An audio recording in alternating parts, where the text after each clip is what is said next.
Good morning, everyone, and welcome to our webinar this morning, the 3 C's of customer loyalty: convenience, communications, and customer reward. Delighted to have on the panel today, Fresh Relevance and Feefo. We're going to talk you a bit through the agenda. So we've got our welcomes and introductions, then the 3 C's of customer loyalty, what good customer service looks like with some real life examples from our clients, and then a chance for a Q&A. And please, we would invite you to ask questions as we go along on the chat, and we will pose those questions at the end to our speakers.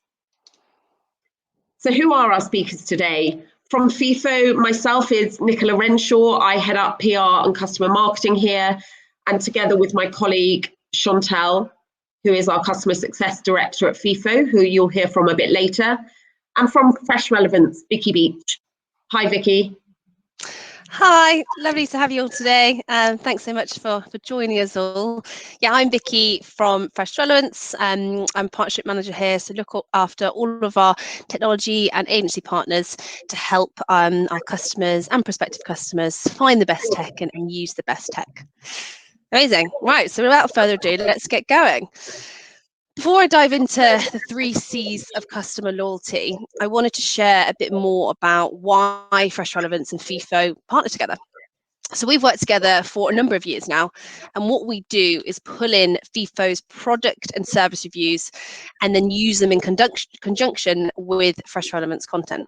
So together we make it easy, or make cross-channel personalization easier and boosted by powerful customer feedback.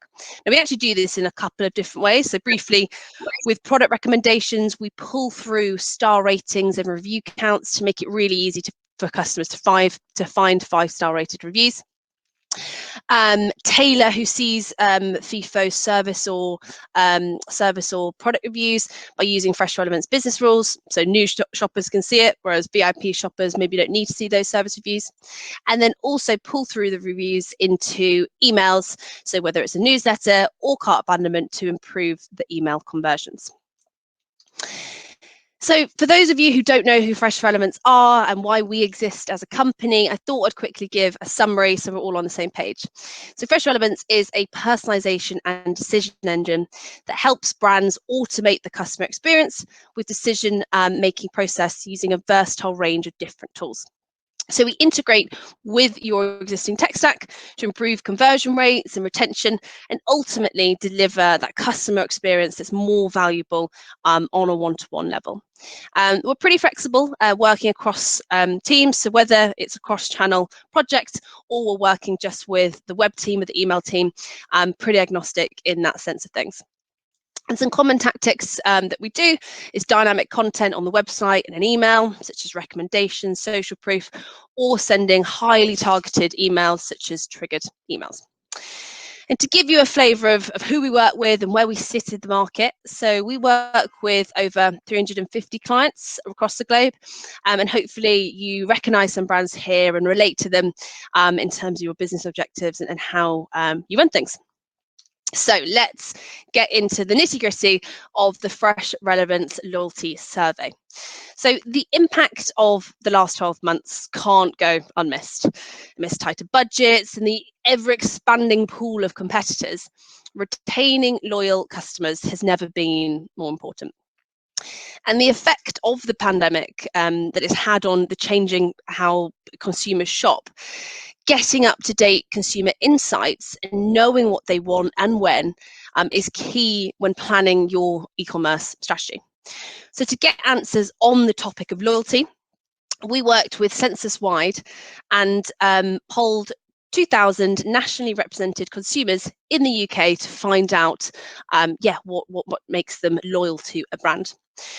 So now, what came from this report is the 3 C's of customer loyalty and proved critical insights. So, convenience.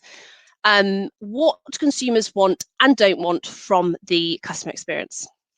Communications. How do consumers want to be communicated, and how do they want to hear from brands, and how do they want to receive it? And then lastly, customer incentives. So what do they expect in return for being loyal to a brand? So we're going to break these down into a little bit more detail, one at a time, and see what practical outcomes can come from paying close attention to these. And we're also going to look at 2 age groups specifically. So paying close attention to the baby boomers, so over 55s, and Gen Z, 16 to 24-year-olds. So let's get into number 1, convenience. So what consumers want and don't want from the website experience. So when it comes to their experience online, consumers demand convenience. Baby boomers, who are the over 55 age group, are particularly unforgiving when it comes to website frustrations. So almost half would consider not purchasing if an online store is difficult to navigate or there's frictions to finding their desired products. And surprisingly, on the flip side of that, Gen Z age group are more likely to abandon a retailer if their mobile experience doesn't function well, because that's the primary device that they're shopping on and they're using to look and engage with these particular brands. And it also pays to treat your shoppers according to their life cycle stage, with more than 1/3 of loyal customers getting really frustrated seeing exclusive offers to new shoppers when they clearly have bought from you time and time again. So they shouldn't be seeing those offers. They should be seeing something that is related to their loyalty and what they have bought previously. And lastly, don't list sold out items. There's nothing more frustrating than going onto the website, seeing it's out of stock, but no information about when it's coming back in, leaving your customers feeling frustrated. So let's dig into 3 areas of convenience and the findings of the report. So 30% want product ratings and reviews. So social proof cues are really important to customers. In fact, 1 in 3 consumers are more likely to purchase if a store shows product ratings and reviews from other customers. Knowing what other people are saying about a product, so how it fits, does it work, the color, true to size, is super important to consumers, especially when they can't go into stores and see the product in real life. So using a review provider like Feefo makes this super easy. And when we work with them in conjunction, pulling through star ratings when we're showing recommendations to make sure it's seamless and shoppers can see their 5-star rated products. Here is an example from Pet Drugs Online, who are pulling through a product review here that's a advantage spot on flea treatment, making it really easy for the shopper to see what other people have thought of this product, and yeah, just helps them make a decision. The question there, because Dogs Online use reviews brilliantly for the reasons that you've started to articulate brilliantly there, and I think so much has changed, hasn't it, in the pandemic. With many of our customers, we're finding, their demographic of shoppers has completely changed, actually. So people who perhaps would never have shopped online before, certainly, like my mum, the older generation who wouldn't have thought to buy anything online are now being forced to do that. So brands are really dealing with a different age demographic and a different kind of shopper. And so, do you find that pulling through reviews works better for certain segments of shoppers? Or, do you have any insight for that? Interesting question. So it depends what we're talking about here. So if we're talking about a recommendation block and pulling through the review count or the star rating, I think it works well for everyone because you're just making it more seamless. So for new shoppers, it's proving that you're a good, trustworthy brand. And then for your loyal shoppers, it's making it easy for them to find their products and age group as well. Just seeing those star ratings there is just super useful. However, I suppose with leveraging service reviews, 100%. So different age groups, how they react to seeing those 5-star reviews. I haven't got any data off the top of my head, but definitely test it. So for those age groups, showing the service reviews straight away instead of some different content, does that improve the conversion rate and how is it affecting shoppers? So yeah, you can basically choose who sees those service reviews on the homepage, for example, and test to see that if they saw reviews as opposed to new in, for example, then it might convert them that bit quicker and get them through the site. So yeah, it's really interesting. You say that. It really is about the testing, as you say, and sort of seeing what works for each segment. Yeah, 100%. No, thanks for that question.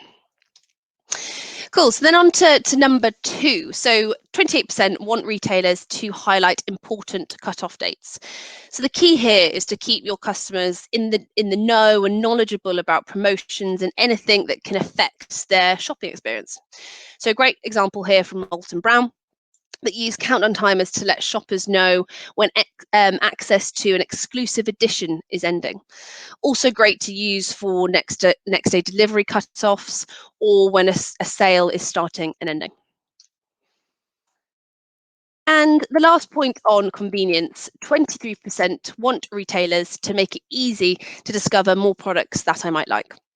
So recommendations are a great tool to streamline down all the products that you have on site into a block of 4 that are most relevant, or 5, to a shopper based on their preferences and life cycle stage. Now, when customers reach the cart page, this shouldn't be ignored as an area that can't be more inviting and useful to the shopper. So we've got an example here of some recommendations. If someone has put one item in their basket, why not recommend other products that you may also like that go well with that item customers have also bought? It's going to dramatically increase your average order value and make it easier for that shopper to find other products that go well. So now we've done convenience, on to the next C, which is communication. So how consumers want to be communicated to and what emails they want to receive. So as far as communications are concerned, consumers, particularly baby boomers, want to take the reins here. So almost half want to control the type and frequency of marketing emails that they receive. So the importance of triggered emails based on specific behaviour is clear for these shoppers. So baby boomers expressed a desire for back in stock and price drop alerts, and younger consumers want personalised post-purchase guides and replenishment emails to make it super easy for them to shop with that retailer when the time is right, and to make sure that they're coming back to them time and time again. And the report also revealed that 1 in 4 consumers would consider not shopping with an online retailer if they were sent irrelevant info time and time again. So communication is really important to get right and to the right demographic. So let's look at 3 points here. So 25% want price drop alerts and back in stock emails. So these alerts use previous browsing behaviour to remind shoppers of a product that has since dropped in price or is now back in stock that they were previously looking at. As most retailers these days are doing cart abandonment and browse abandonment, these out-of-the-box triggers have set our customers ahead of their competitors by easily reminding shoppers about products that they looked at outside of a formal sale, or that they looked at 2 weeks ago and it was out of stock, but it's back in stock today. Country and Tire do this really nicely here. So this is a price drop alert, showcasing a clear picture of the product that the shopper was looking at to remind them, clearly showing that the drop in price to make it look like it is a really good deal. And they also include some recommendations of similar products that have also dropped in price to just make that email even more engaging. And Vicky, I think to jump in there, because I think we're all used to seeing the Amazon sort of recommendations that come through. And I think, seeing these other retailers follow suit with that has real impact in terms of conversion. Do you kind of have any stats around, when people put recommendations on their site, how that improves their conversions? Or yeah, definitely. Examples from customers? Yeah, so in terms of the email channel, we ran a test in terms of triggers. So putting recommendations into cart and browse, or these sort of alerts, increased conversions or increased sales by a further 5%. So putting recommendations into these targeted emails is massively going to increase sales as well. And then on the site, some average uplift that the brands can see with putting recommendations, whether it's on the homepage, the cart, they can see an additional 8% sales uplift from using it on site. So yeah, there's some serious money to be made just by refining products down, whether it's on the site or in an email campaign. And I think we're all getting used to that now, aren't we, as consumers? So we almost expect that. And I think that's, how brands respond to that and meet our needs is what we're all looking for, and that's the ones that will stand out from the competition. Exactly. Yeah. Consumers are expecting it these days. So if brands aren't doing it, then yeah, you're almost a little bit behind. Yeah. Amazing. Yeah, good question. And next up, 32% are frustrated by offers that are no longer available when clicking through. There's actually nothing worse than opening up an email campaign, liking a product, clicking through, going onto the site, and it's sold out online. So we curb this frustration by leveraging content that's at the point of open. So if you sent an email a week ago and the customer opens it today, then the products in that email are we're gonna make sure that they're in stock. So nothing in that email is going to be out of stock, even if it was sent a week ago. So we're making sure that content is rendering at the point of open.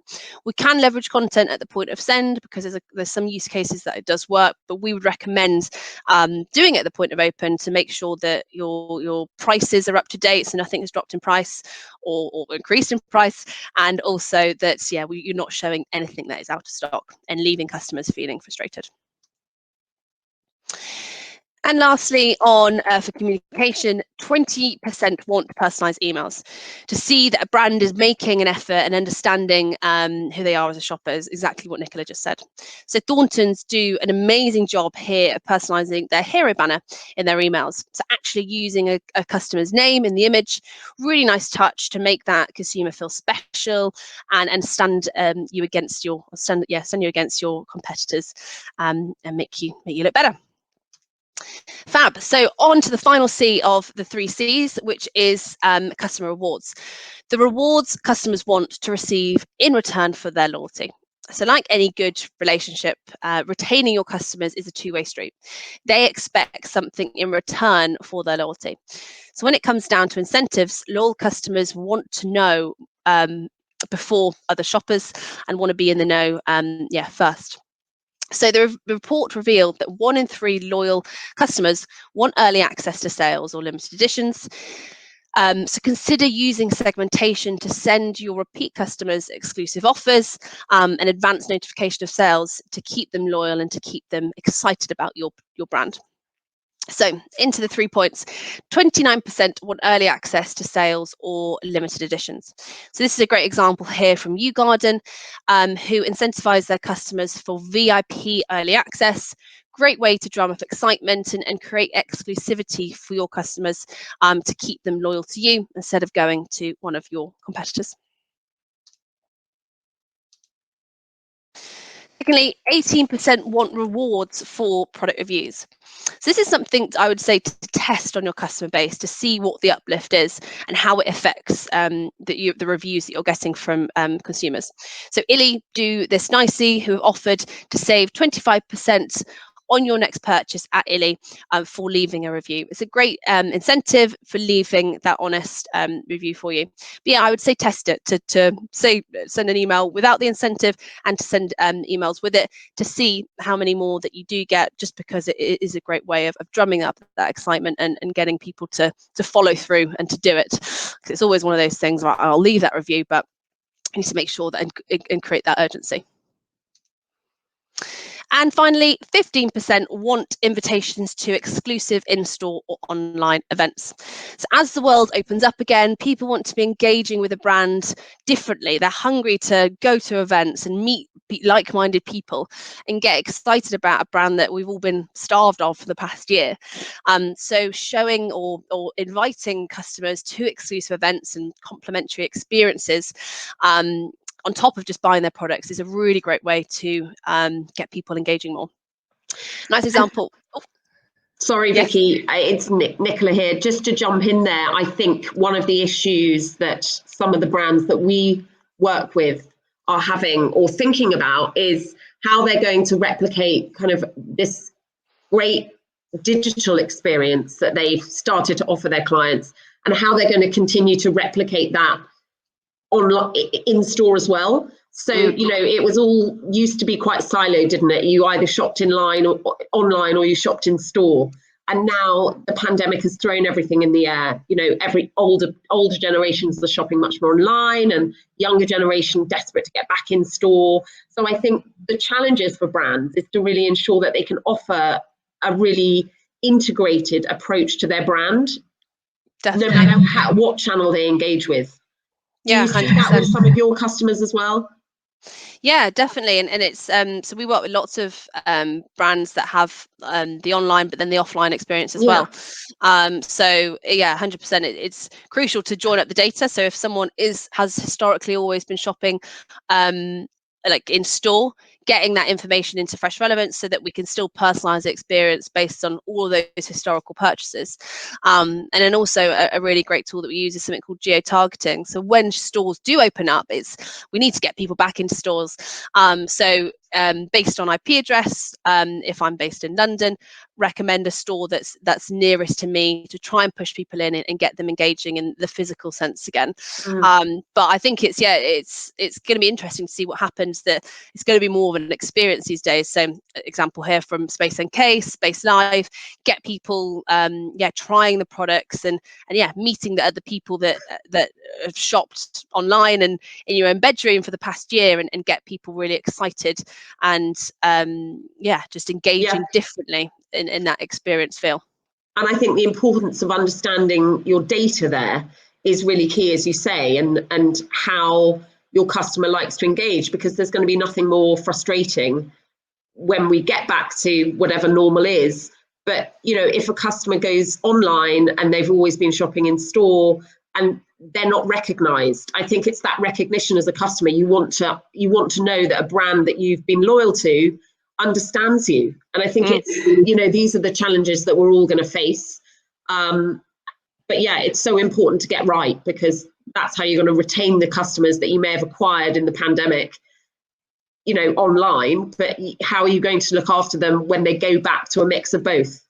I think that's watch this space, isn't it? But I think all these things are great tips for people and brands that are looking to engage and continue to retain these customers. Yeah, on both channels. Yeah, 100%. Amazing. Well, yeah, as a recap then of the 3 C's that I covered today, convenience is key. So consumers want to sail through the journey seamlessly and are unforgiving when it is frustrating and they click through and they don't see a product or whatever it may be. So to encourage loyalty, make sure your store navigation is intuitive, include personalized recommendations so shoppers can find the products that resonate with them easier and quicker. When it comes to email preferences, relevancy is crucial. So avoid sending irrelevant emails, send personalized communications based on contextual and real-time behavior to capture your customers when they are interested and when they're ready to buy. And lastly, incentivization. So it's a really important trend as consumers expect something in return for buying from a brand time and time again. Loyal customers want early access to sales, complimentary services, rewards for sharing reviews and content. So make sure you're segmenting your shoppers and dedicating communications that's specific to them. And consider getting a loyalty program to really reward consumers for shopping with you guys. And as Nicola says, as stores open up, really imperative to join up those 2 journeys. So if you bought something in store, shouldn't mean that your online experience isn't mirroring that and taking in those considerations and what you have bought. So the report included lots more examples that I didn't have time to cover today. So please download the full report here, or it can be found on our website. And if anyone's got any questions about the world of personalization and loyalty, then please do reach out to me and I will help you out with that. Amazing. Well, thank you so much for listening, and I will pass over to Chantel now. Vicky, thanks so much for that. We're having some great questions come through on the chat. So please keep them coming for those that are listening, and we'll delve into those at the end once Chantel has had a chance to go through her slides. Chantel, hi, welcome. I didn't introduce you at the beginning or give you an opportunity to introduce yourself. Apologies for that. We sort of got straight into it. But if you'd like to introduce yourself before you jump into your slides to everyone listening, then that would be great. Thank you, Nicola. So I'm Chantel. I'm one of the customer success directors here at Feefo. In a nutshell, I work strategically with some of our larger clients in our enterprise space, just really helping them sort of leverage and do the best they can, essentially, with insights and understanding and learning all about the customers. So a very relevant topic that we're sharing today with Fresh Relevance. Brilliant. Well, we look forward to seeing your slides. And as I said, there are some questions coming in. But if anyone does have any questions as we go along, please pop them in the chat, and we'll attempt to get through all of those at the end. Perfect.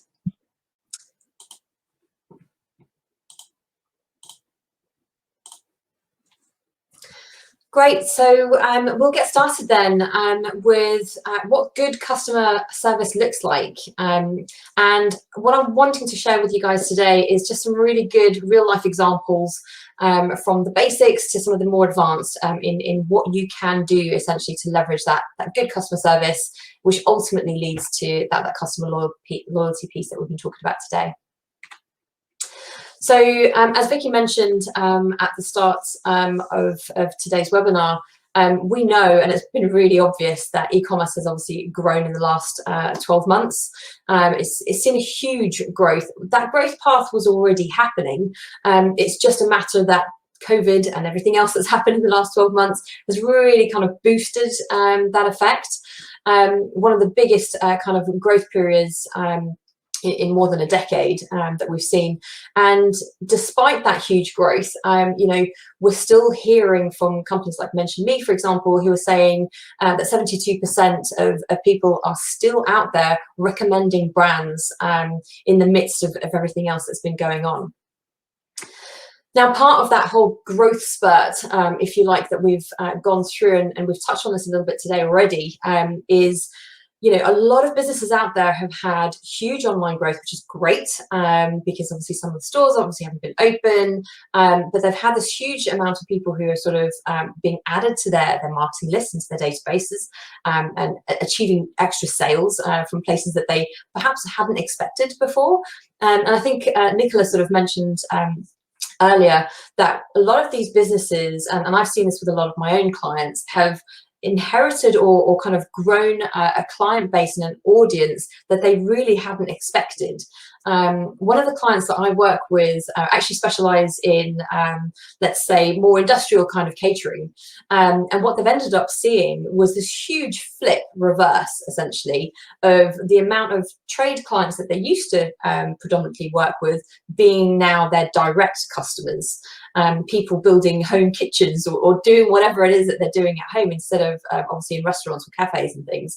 And one of the biggest questions that they started asking from their insights team was, guys, how do we talk to these people? We're not used to having to deal with direct customers. Our language on our website is all trade related. So how do we better improve our communication strategies? How do we better talk to these people? We need to make some big changes because they're asking different questions. Their behaviors are different to the trade behaviors that they've seen in the past. So, and that kind of got thrown out into the open with lots of other businesses as well. So a really interesting sort of little example there, which kind of leads nicely into everything else that we're going to be talking about today.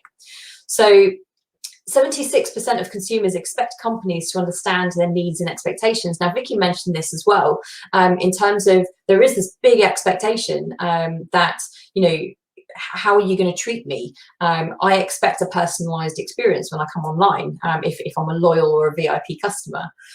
They're naturally just expecting that. And in order for us to kind of succeed online, we have to try and find ways of being able to mimic that in-store experience, that personal in-store experience, online as well. And I think as Nicholas sort of mentioned just a few minutes ago, what we need to also try and do is, as things go back to some kind of normality where people are expecting these experiences in store, how we can still translate that to online and offline, but make sure that we're doing that for all audiences, because there's going to be some people who've now got new behaviors, new habits, who now want to be online rather than in store.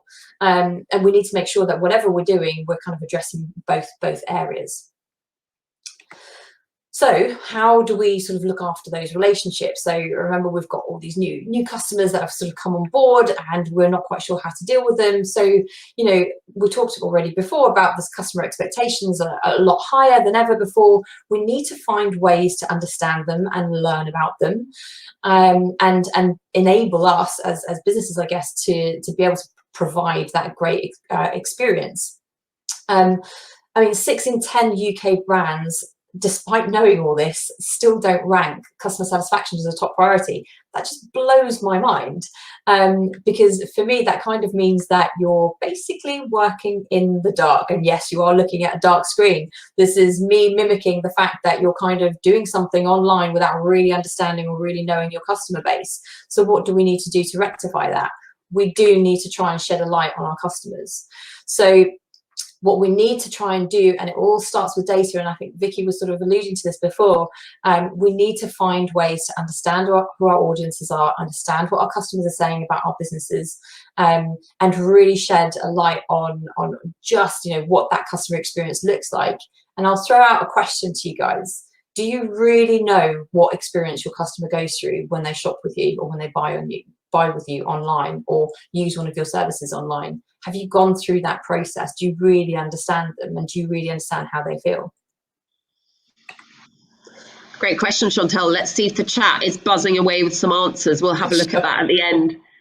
I think the point you raised there is really valid. And I think as you're going to talk about some of the data kind of driven insights that you can gather, there's also more and more customers now are more shopping perhaps with their emotions. You know, they're more emotively driven.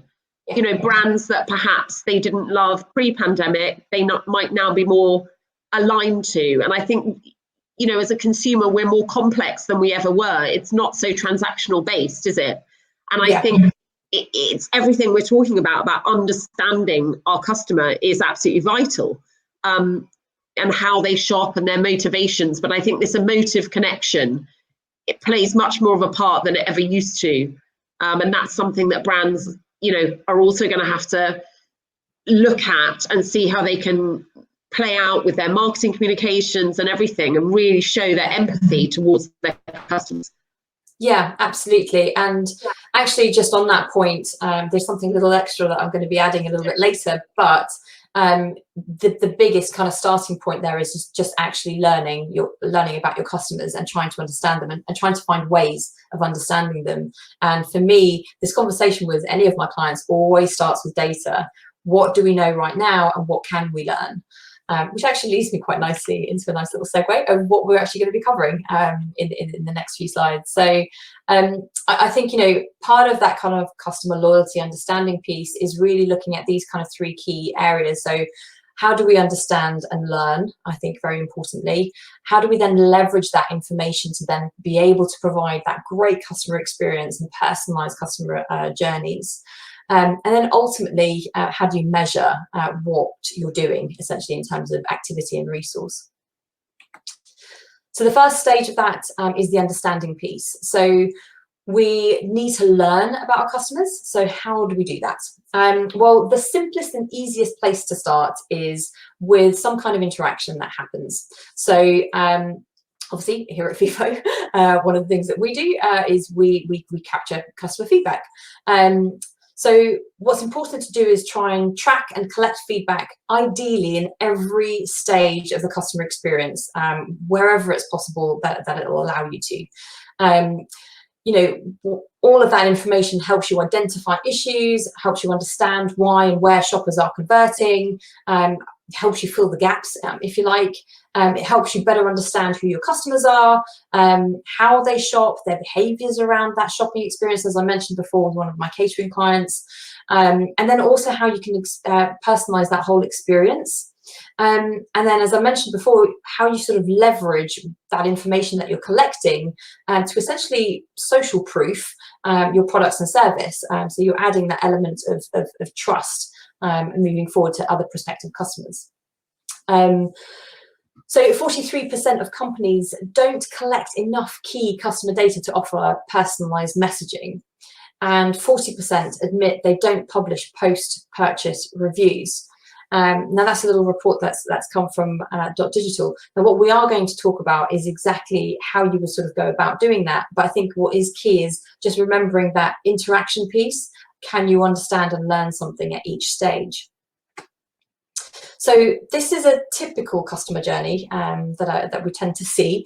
We won't go through every single part of this journey, but I think what is important is just to highlight and I guess maybe serve as a bit of a reminder of the different touch points that you can be looking at to be able to collect additional little bits of information from your customers.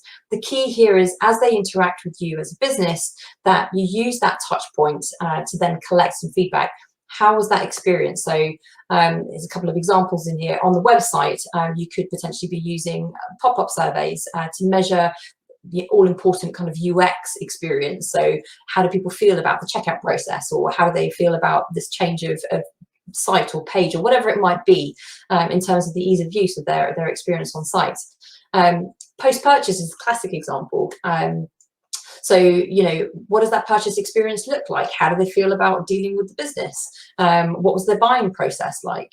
Do you really sort of understand that customer experience and what it looks like? Delivery, that's a big one for the last 12 months. And I'm sure a lot of you listening today have probably had a lot of this as a big challenge. This is still very much an ongoing challenge for lots of different reasons. But why would you not want to collect some information from your customers directly to understand what their experience is, so you can actually fix some of those problems if possible, or even change suppliers if you need to? All the way through to that kind of customer experience piece. So running more surveys, understanding, you know, what that interaction sort of looks like if they have to telephone someone or speak to someone. You know, a lot of my clients actually use KPIs around the customer service piece to actually monitor individual performance, and they even leverage it to kind of for promotion purposes, or to kind of just share the success that they have. But what tends to happen is that after the end of that sort of journey, it then just stops very harshly, and we don't try and connect the dots, as we've sort of been alluding to earlier already. So I think one of the key things to do is, as you're sort of collecting all this information, that it make sure that it sort of feeds all the way through the funnel, essentially. So you've got this constant kind of rotational circular movement happening.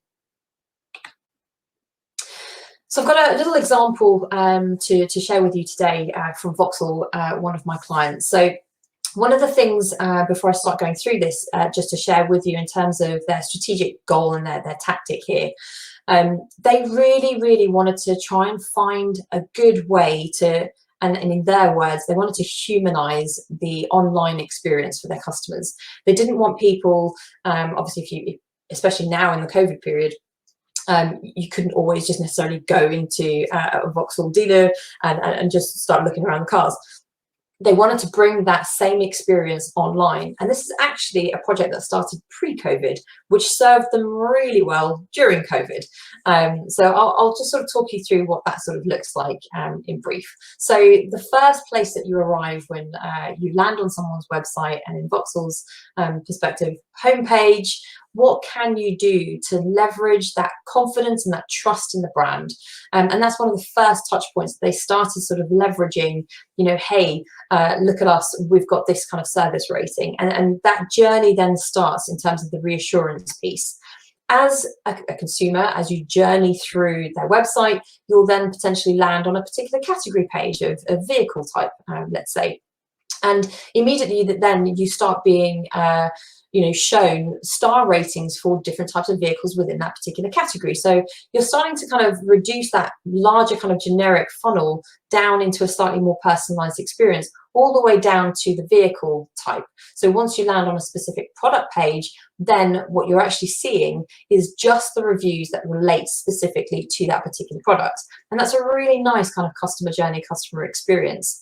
Now, this whole project actually saw Vauxhall's web engagement increase by 19%, just by doing what we actually think is a fairly simple kind of customer journey optimization piece. The next example that I wanted to share with you is Bought by Many. So Bought by Many, being in insurance, it's not particularly exciting. Insurance is always a hard sell, so why make your life difficult?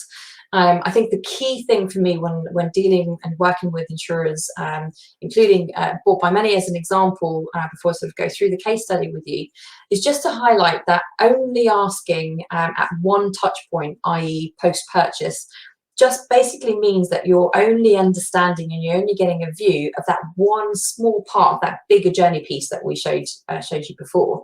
So one of the things that Bought by Many wanted to do was they identified that their competitors didn't really do much more than the post-purchase piece. They wanted to make sure that they were leveraging every interaction, maximizing their service at every potential touch point. So they have used some of Feefo's functionality to enable them essentially to send multiple campaigns at lots of different stages of that particular customer journey, so that they're getting a much wider view of their customer experiences and potentially where the downfalls or the upfalls are. The other thing that they also had a look at was the claims area. So claims is always a big deal for insurers. But you know what? They saw that as and in their words, the moment of truth kind of area of their customer journey, that they thought, we really need to understand if it's positive, if it's negative, what do we need to make that experience better? And ultimately, when it comes down to it, if despite the claims process tending to be, you know, not a great experience for an end consumer, but if you make that experience really good and really positive from a business perspective, from a service perspective, you can probably be reassured that that customer is going to be a loyal customer because of the way that you handled their claim. Another really great example to share with you guys is Eurocamp. So one of the things that Eurocamp do, so if we took this back a step, they sort of really rely on the data side of things. They really sort of wanted to understand the insights piece that that Vicky was talking about before. So understanding your customer view, learning about your customers, being able to tag the feedback that comes through. So as feedback was coming through at the various stages of the customer journey, the service team would essentially then operationally also tag the reviews that were coming through. So they were able to identify any kind of issues with a particular site, for example, very, very quickly. It sort of almost highlighted areas that they weren't aware of before. But what that did enable them to do very, very quickly is fix the problems before they really became a trend or a longer tail issue. It did result actually in, you know, some of these sort of, you know, non-fixable issues with some of the parks, you know, having been closed down, but it did mean that they could then filter that that energy and that resource into the other sites that were actually working really well for them. I think, Chantal, what's really interesting there from those three examples is all about, as you said, connecting the dots. And it's about for brands with big departments and you know, working across different silos, they're more engaged because they can truly understand the journey that their customer goes on. I know we often see as well customers using sort of reviews to train their own staff. You know, that's kind of another example of this, that Eurocamp have brilliantly been able to look to fix problems before they escalated.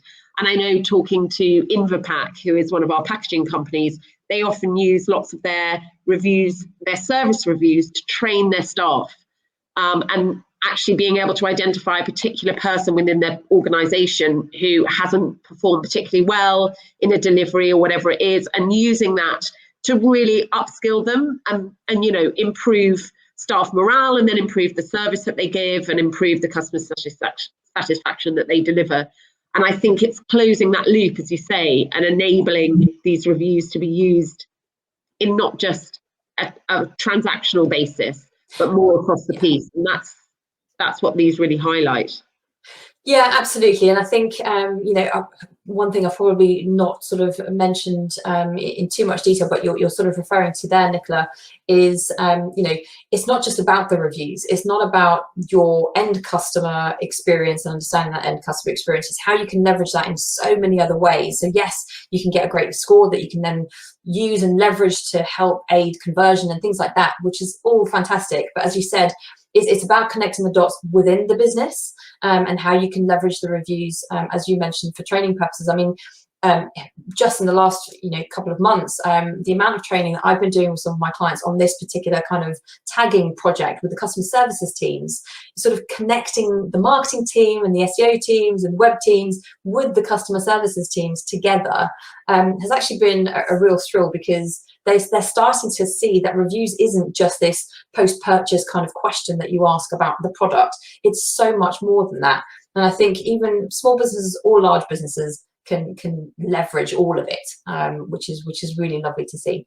I think what's interesting is brands should have probably been doing that before the pandemic, but what the pandemic has done has accelerated their need to do this, because they understand that they need to retain their customers, everything we've been talking about today, and it's all touch points that are really relevant. So how they can improve the service levels and the business offerings that they provide their customers, as well as this sort of transactional thing. So I think, yeah, it's more than just review, right? It's those insights that connect the dots internally. Absolutely, yeah. Okay, so 22% of consumers don't believe retailers take review feedback into account. I mean, this is such a sad stat, actually, because I know from working with all the brands that I do, and just even with some of the examples we were just talking about just there, how much work happens behind the scenes, in-house, with the teams, with various departments, and how they then leverage it on the websites and in social media and various other places. And yet consumers still don't believe retailers take feedback into account. So that's a big challenge. And I think businesses also need to think about, okay, guys, how do we actually leverage this? How do we get our consumers to know that we're actually using the information that they're sending to us?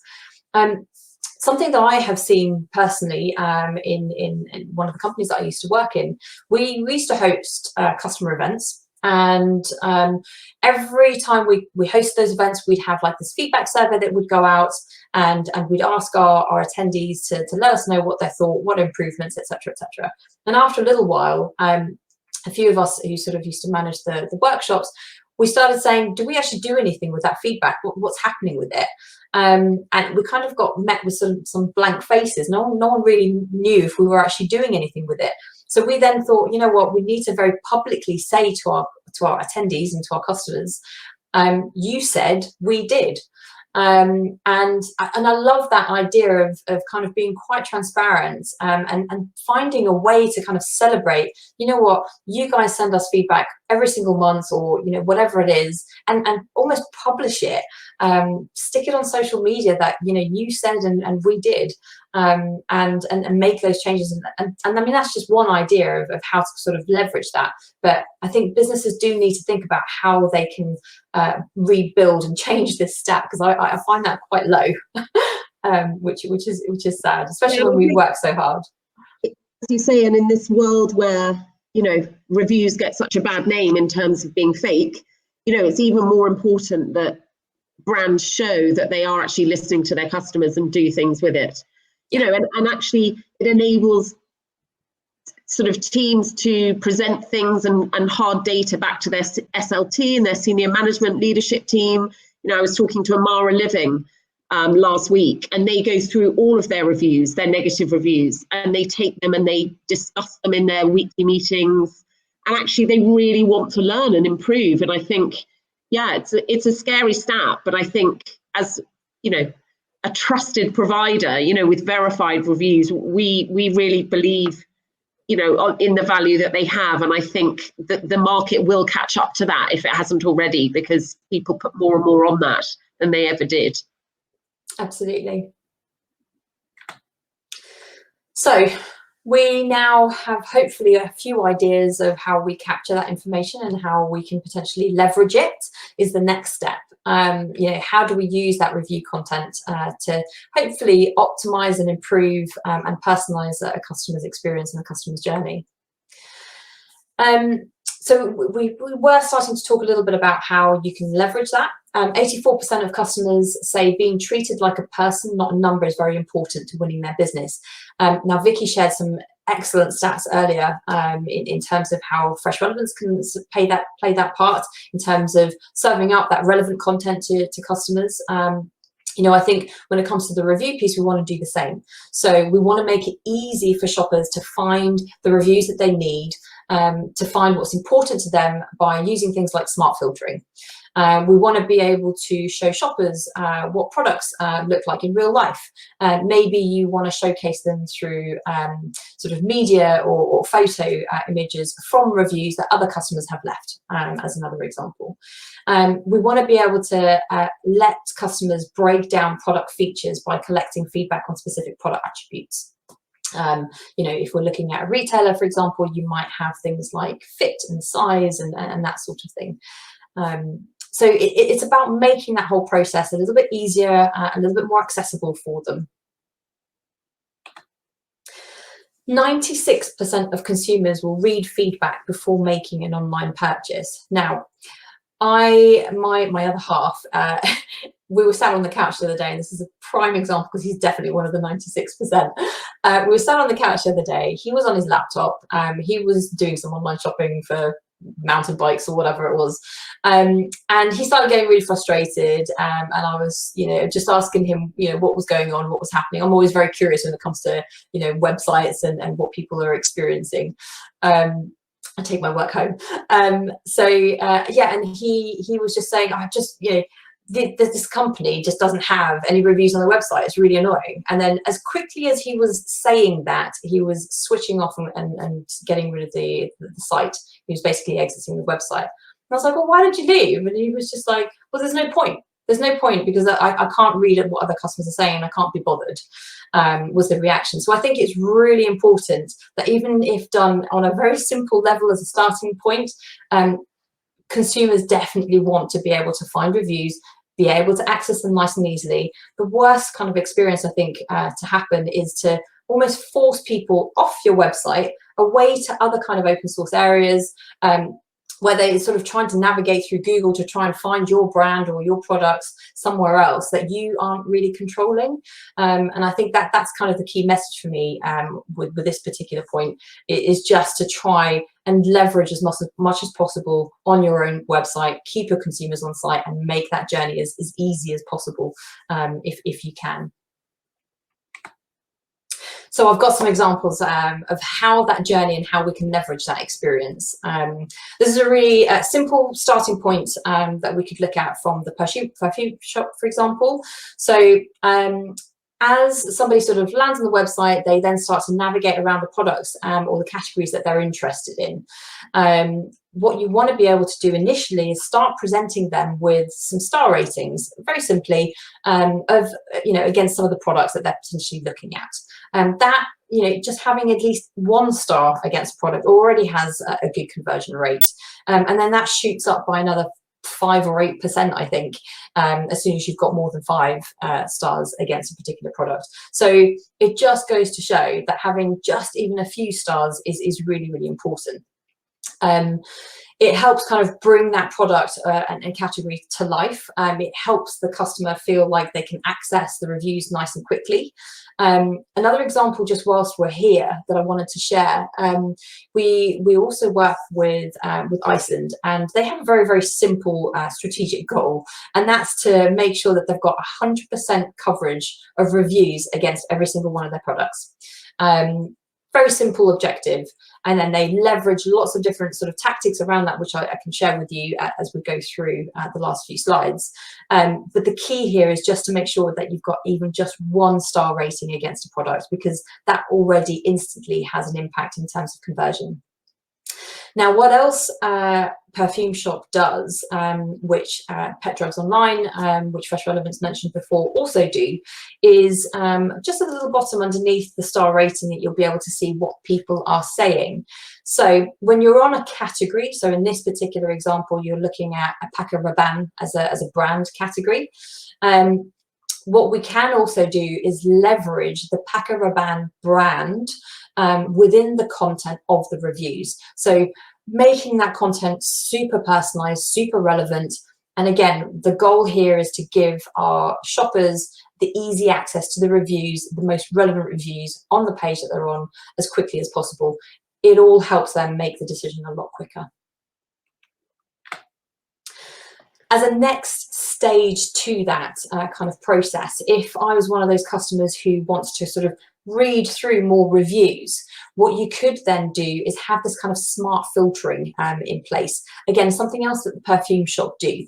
So if I was kind of greeted with lots of reviews that I wanted to sort of filter through, being able to have this kind of filtering option. So let's say, for example, I just want to know what other people have said about gift.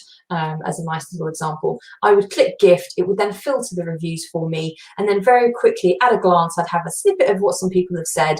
I've been given access to the reviews for that particular kind of topic, if you like, and that in itself has huge benefits in terms of speeding up the process. I think the perfume shop themselves said it increased their overall conversions by 13.5%, and 84% uplift on product performance pages.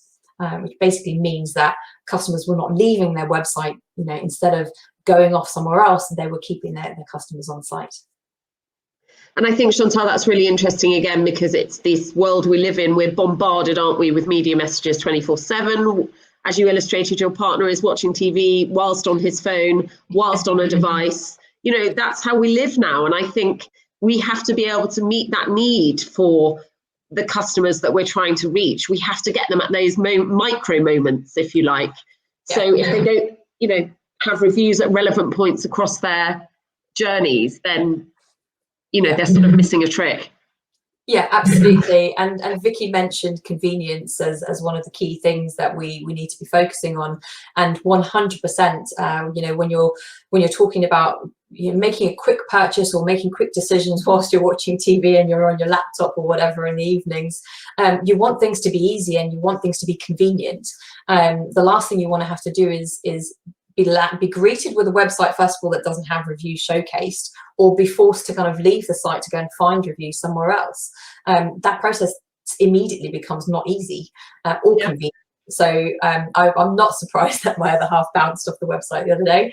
I would probably do the same. Amazon. Probably goes straight back to Amazon, the trusty site that we all know and can't quite live without. Yes. Okay, so the next part of this kind of journey that we were just going through was, if we then want to kind of take it to the next level of that sort of hyper personalization piece when it comes to the review side. The final example to show you here is with Toyota. So they did this using the same technology as the perfume shop. They knew they had to set up a dedicated COVID page to give their customers reassurances around process, procedure, what COVID measures are in place, and then ultimately what other customers have said about those COVID measures and those COVID experiences. So they identified COVID as a top topic of conversation, which is probably not a surprise, but how could they leverage it? Well, using that kind of smart filtering piece, leaning on some AI technology, they were able to kind of leverage that voice of their own customers to essentially help prospective customers on their website offer some kind of reassurance around those COVID measures.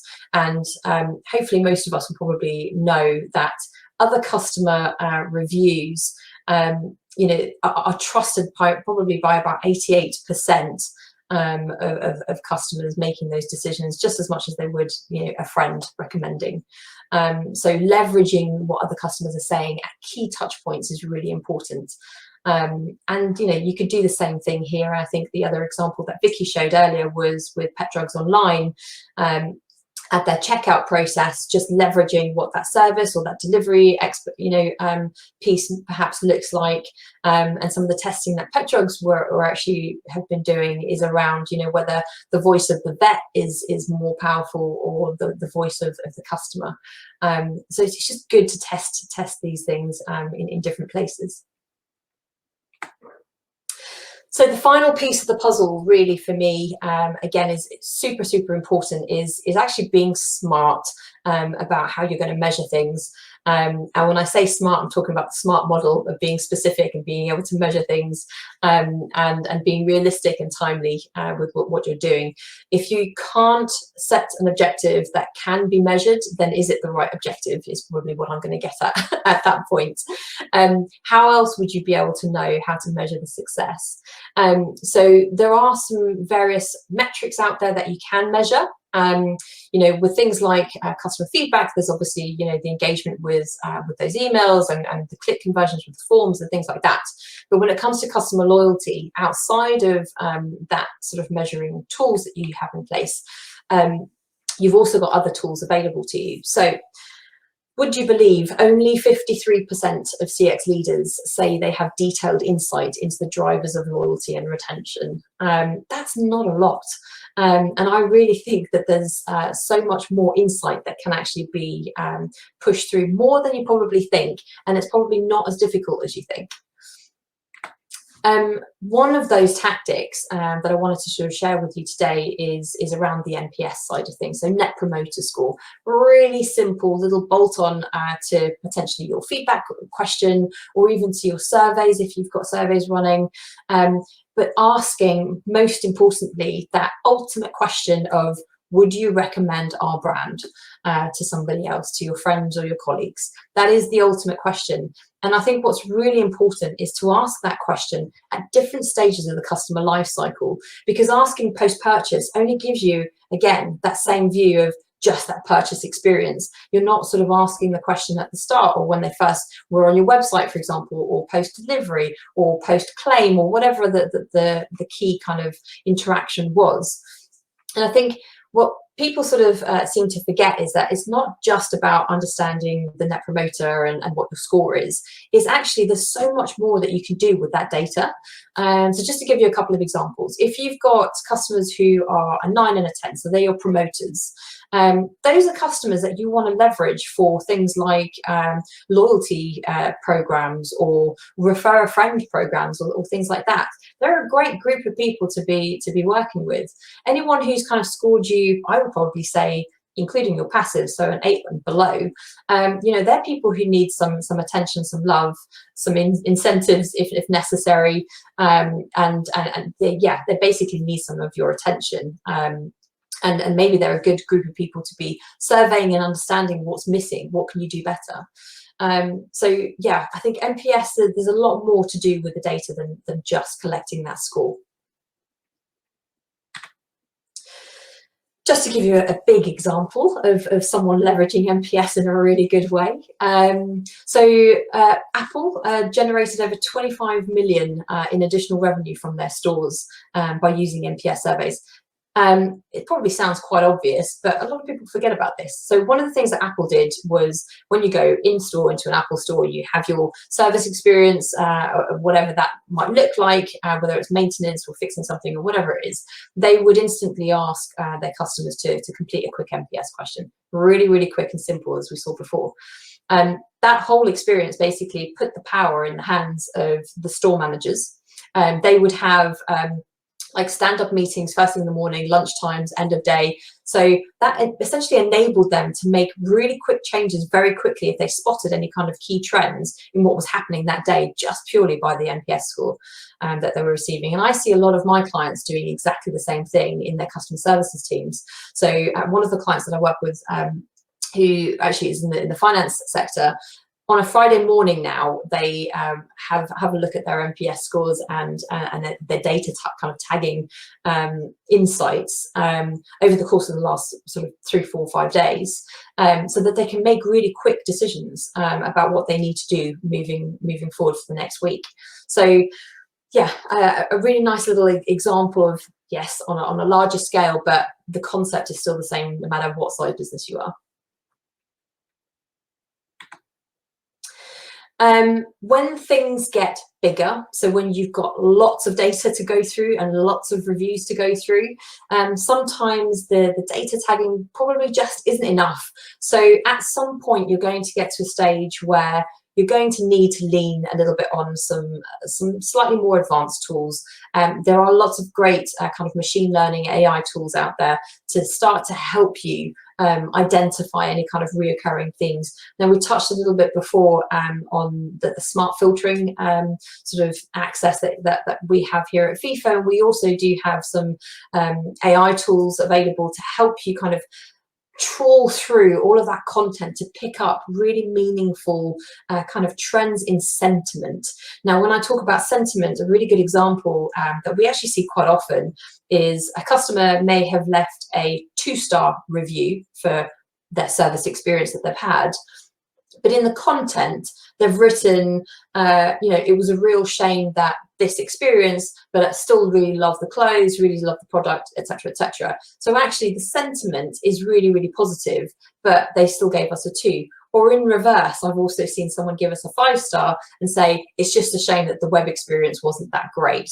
So you can't get that from just the 5-star or the 1-star review. You need to be able to dig into the content at some point. So when you're able to, and you're able to lean on that AI technology, definitely recommend that you do, because it can really help you identify key trends that, yes, they can come and go, but they can really help make some key business decisions for you.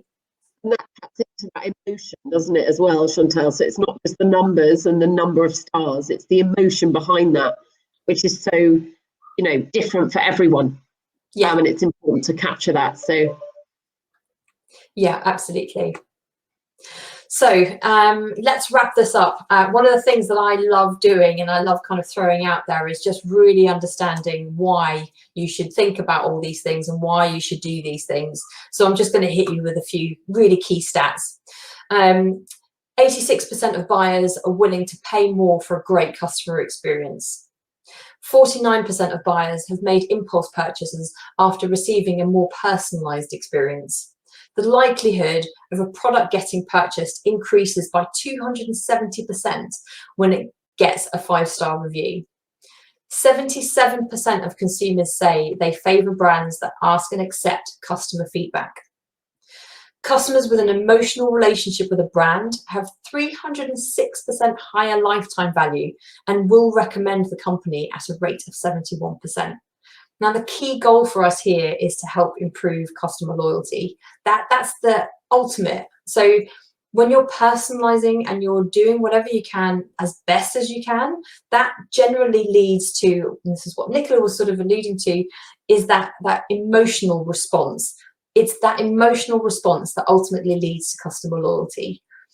So hopefully this has been useful for you. Thank you very much for listening, and that's me.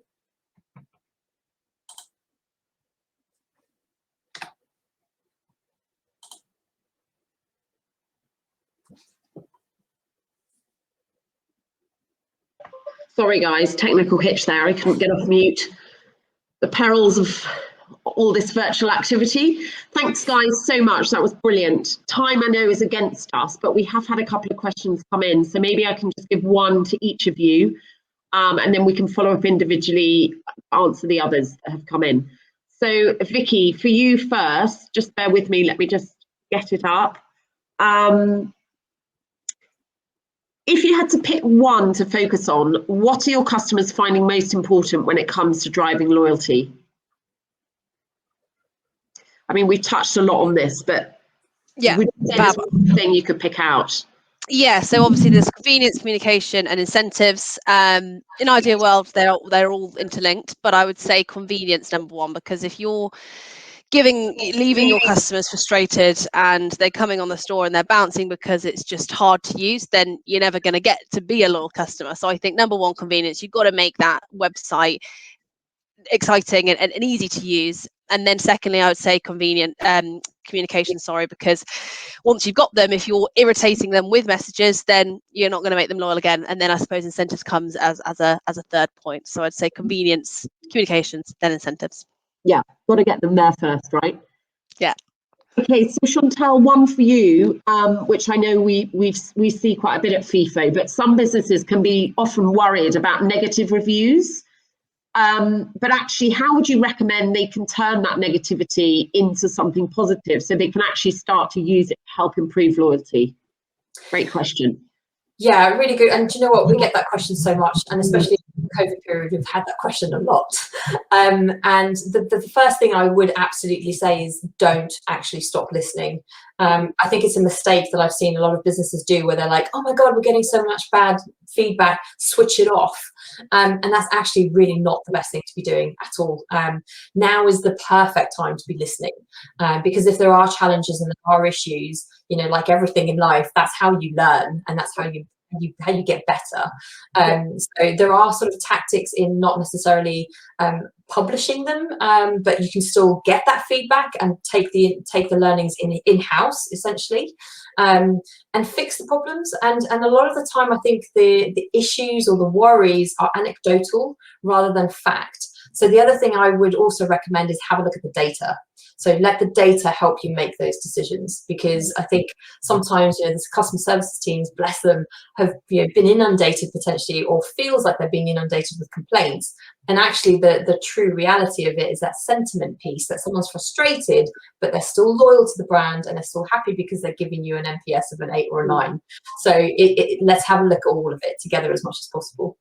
Actually, if you deal with that issue and you go back to the customer and fix it, you're going to be getting, you know, going over and above really, and that's what it's all about, isn't it? Especially at the moment. Well, guys, thank you so much. From the chat, which has been buzzing, we'll definitely follow up on those questions. But really great content there. I think we covered so much.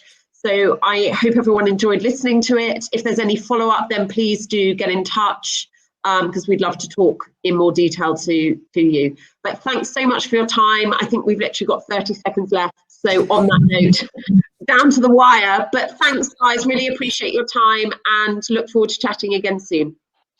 Thanks so much. Bye. Bye.